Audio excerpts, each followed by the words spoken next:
America tour నుంచి కాసేపట్లో Hyderabad చేరుకునున్నారు MLC కవిత. Shamshabad airport కు రావాలని జాగృతి కార్యకర్తలకు ఆమె సందేశం పంపారు. శంషాబాద్ ఎయిర్పోర్ట్ లో భారీ జన సమీకరణకు కవిత ప్లాన్ చేస్తున్నారు. మరోవైపు కవిత లేఖపై బీజేపీ కాంగ్రెస్ మాటల యుద్ధం మొదలైంది. కవిత లేఖ కాంగ్రెస్ డ్రామా అని బీజేపీ అంటుండగా బీఆర్ఎస్ లుక్కలుక్కలు బయటపడ్డాయని కాంగ్రెస్ నేతలు చెబుతున్నారు. ఈ అంశంపై బీఆర్ఎస్ నేతలు అధికారికంగా ఇప్పటివరకు స్పందించలేదు.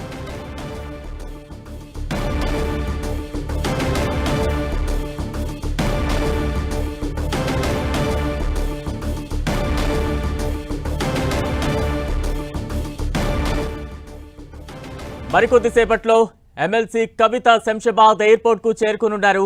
తాజా అప్డేట్స్ అందించేందుకు ప్రతినిధి కర్ణాకర్ సిద్ధంగా ఉన్నారు. కర్ణాకర్.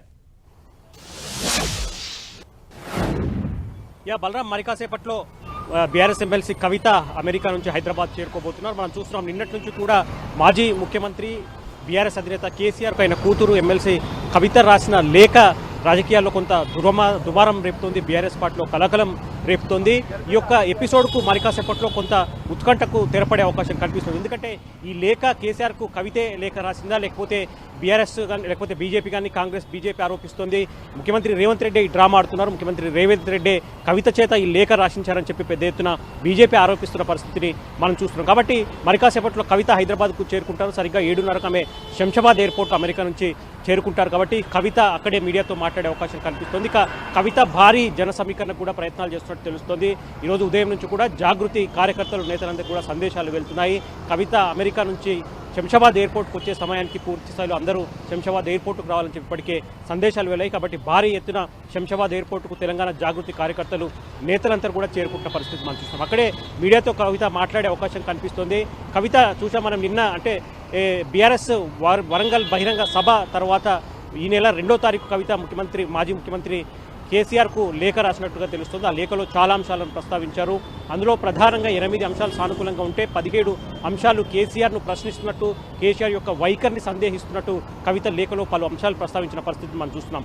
ఈ నేపథ్యంలో కవిత లేఖ విషయంలో ఇటు బీఆర్ఎస్ పార్టీలో కలకలం రేగుతుంటే రాజకీయ వర్గాల్లో కొంత ఆసక్తికర చర్చ జరుగుతోంది. అసలు బీఆర్ఎస్ పార్టీలో కానీ కేసీఆర్ కుటుంబంలో ఏం జరుగుతుందన్న ఒక ఆసక్తి సామాన్య ప్రజల్లో కూడా నెలకొంది. కాబట్టి ఈ లేఖ ఇంతవరకు కవితే రాసిందన్న దానిపై ఇప్పటివరకు బీఆర్ఎస్ నేతలు ఎవరు కూడా అధికారికంగా స్పందించలేదు. కాబట్టి మరి కాసేపట్లో కవిత శంషాబాద్ ఎయిర్పోర్ట్కి వచ్చిన తర్వాత మీడియాతో మాట్లాడితే ఆ లేఖపై స్పష్టత వచ్చే అవకాశం కనిపిస్తుంది. నిజంగానే ఆ లేఖ కవితే రాసిందా, కవితే రాస్తే కేసీఆర్కు ఆ లేఖ ఎందుకు రాయాల్సి వచ్చింది, అటువంటి అంశాలను ఎందుకు ప్రస్తావించాల్సి వచ్చింది, ఇటువంటి అంశాలపైన కవిత క్లారిటీ ఇచ్చే అవకాశం కనిపిస్తుంది. కవిత ఏం చెప్పబోతుందన్నది బీఆర్ఎస్ పార్టీలో కొంత ఆసక్తి నెలకొంది. దాంతోపాటు మిగతా రాజకీయ పక్షాల్లో కావచ్చు, లేకపోతే తెలంగాణలో సామాన్య జనంలో కూడా కొంత ఆసక్తి నెలకొన్న పరిస్థితిని మనం చూస్తున్నాం. బలరాం, కనుక శంషాబాద్ ఎయిర్పోర్ట్ కు రావాలంటూ కూడా జాగృతి కార్యకర్తలకు సందేశాలు ఇవ్వడం కావచ్చు, ఆ భారీ జన సమీకరణకు ప్లాన్ చేయడం కావచ్చు, ఏ రకంగా అర్థం చేసుకోవాలి? దీని వెనుక ఏవైనా ఒక రాజకీయ ప్రాముఖ్యత నెలకొని ఉందని భావించవచ్చా? ఖచ్చితంగా నిన్నటి నుంచి కూడా అదే అనుమానం వ్యక్తమవుతుంది.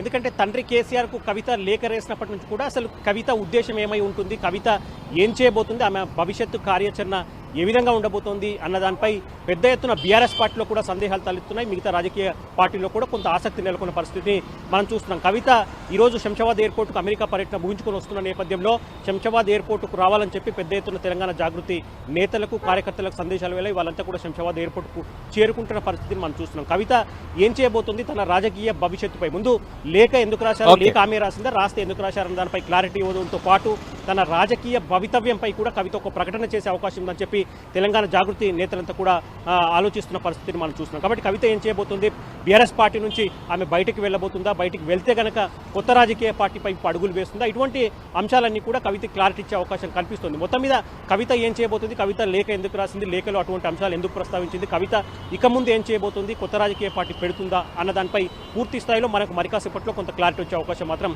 కనిపిస్తుంది. Balaram, right, thank you Karunakar.